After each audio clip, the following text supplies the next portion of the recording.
I, George Herbert Walker Bush, do solemnly swear.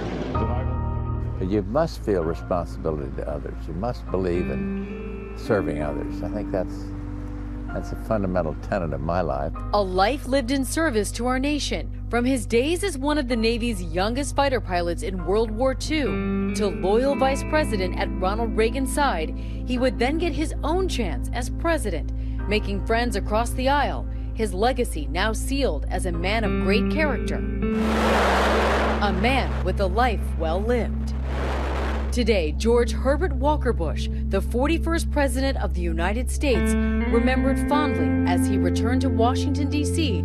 for one final farewell. Cannons fired off a 21-gun salute as Hail to the Chief played, where eldest son, former President George W. Bush, stood at solemn attention with his hand on his heart, wife and First Lady Laura Bush by his side. The president's casket was placed on the Lincoln catafalque in the rotunda where it will lie and stayed for public viewing until his funeral Wednesday. His trusty service dog, Sully, followed him along his journey, waiting for the president on the tarmac. After lying by his side at a funeral home in Houston, every living president is expected to attend the funeral. President Clinton sat down with ABC News to read a portion of the letter left for him by 41 when he took office. He said, I wish you great happiness here. There will be tough times made even more difficult by criticism, but just don't let the critics discourage you or push you off course. How did you feel when you received that letter? I thought it was vintage George Bush. I thought he meant it, but I also thought he was trying to be a citizen in the highest sense of the word. It was profoundly moving to me personally.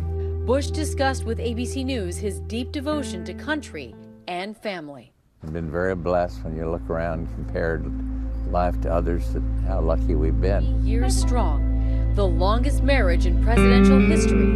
President Bush and former First Lady Barbara Bush. They met at a Christmas dance in Greenwich, Connecticut. My grandmother was wearing her red and green Christmas dress. I said, who is this good-looking girl, a beautiful girl over there? And the rest is history. Barbara Bush set eyes on 17-year-old George Bush and never looked back. Is he still the handsomest man you've ever seen? My eyesight's getting bad. Golly. Would you describe Barbara Bush for me? Careful. Inside or out? Any way you want. Inside. A kind and strong and a loving person whose priorities are family, her garden, her faith. I like the picture. Would you describe George Bush for us? Well, I'd like to say ditto. Very funny, George is. Very warm, very wise, very caring. I would put faith as a very important part of George's life, and family, and friends. He's good. My grandfather was with my grandmother while she was sick during her last days. And then on the day that she passed away, he was there all day, holding her hand.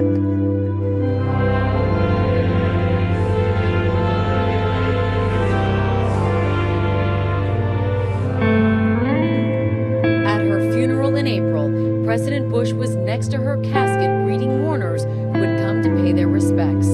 It absolutely amazed me. There he sat for hours, shaking hands, because he knew that they wanted to see him. So it was one last act of duty. After my grandmother passed, my grandfather was back in the hospital the day after. There is breaking news. Former President George H.W. Bush has now been hospitalized with an infection that has spread to his blood. I just remember talking with my mom and my family members and just saying, we just need to get him to Maine, because that's really where his heart is. And that is where he went, to his beloved home in Kennebunkport, Maine. I just feel totally relaxed here in Maine, by the coast. He spent his last summer there, surrounded by family, in October attending the wedding of his granddaughter, Barbara Bush. Family means everything to me. With 5 surviving children, 17 grandchildren, 8 great-grandchildren, Bush was a true family man to his last breath.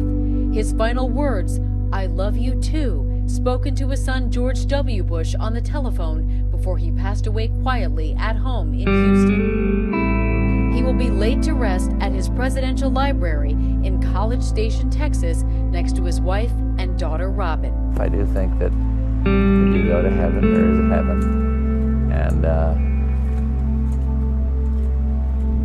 And I don't fear it, though. When I was a little guy, I'd fear death. I'd worried about it, be scared. Not anymore.